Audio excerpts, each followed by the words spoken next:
Oh dear.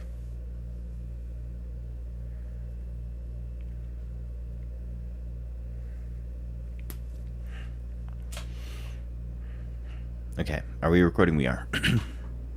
Welcome back. So today we are talking about 2, the High Priestess, which Sallie Nichols wants us to think of as the primal yin, which is inherent and complementary to the primal yang found in 1, the Magician. And when I was originally reading this chapter, I was at a coffee shop and was having a don't perceive me kind of a day. And that very heavily influenced how I read this chapter and understand the concepts. So originally I thought that this was very much about like man, woman, and the delineation between those in a more physical sense. But as I read the chapter a couple more times, I think she is meaning it in a much more psychological way, which, makes a lot of sense. But that she's talking about 2 aspects of every person's psyche, and the 2 approaches that we have to interacting with the outside world.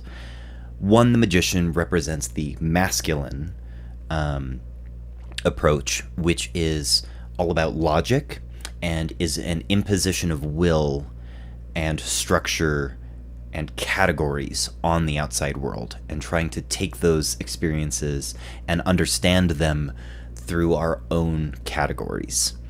The way that we already think about things and the boxes that we already have. And then 2, the High Priestess, then represents the feminine approach to it, which is much more intuitive and naturalistic, in harmony with other things. But the key, I think, is that it's observational. It's not taking a thing and trying to judge it and put it into a box. The High Priestess represents trying to understand that thing as it is, and not in terms of what we think it should be. That it's observing how it works and interacting with it in the way that will most easily allow you and it to continue in the ways that you understand. Hopefully that makes sense. If it doesn't, feel free to let me know or try to explain it, because I'd be more than happy to either try and explain it in a different way or highlight somebody who has a better way of taking their intuition and their knowledge and explaining it with words, because I know that sometimes I don't do that so well. But the other thing that I want to talk about is not just in this chapter. It shows up whenever there is a female figure in the cards. And because I was born and raised male, I cannot fully understand the female experience in a patriarchal society in our world. So I have 2 theories about why Sallie Nichols contextualizes female figures in terms of the womb and birthing whenever they show up. 1 is that it's the framework of the male gaze, which, if we take a moment to think about it, Sallie Nichols wrote this book in 1980, 2 years before she died, and she was an academic, and she was a psychologist.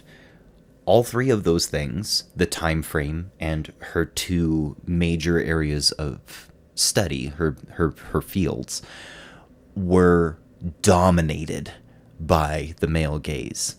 I would argue that we are still dominated by the male gaze, but that we are starting to work our way out from under it being the only way that we contextualize things, which wasn't necessarily true in the 80s and before. But I don't think that that's the reason that Sallie Nichols takes every female figure and always ties their femininity to the womb and to birthing. I think that what she is trying to do is use a feminist tactic of calling attention to it, to reclaim it, and also to sort of not necessarily glorify but to dispel the idea that the female biological function is disgusting or gross. And I think that's it. That wasn't a great dismount, but I think that that's an important thing to keep in mind as we go through the rest of the book, is that she will always talk about those things in relation to feminine figures. So if you have any questions or have any other insights that you want to share, please do. Remember that I'm just talking about this in terms of Jungian psychology and my understanding of the chapter rather than my traditional understanding of the cards themselves.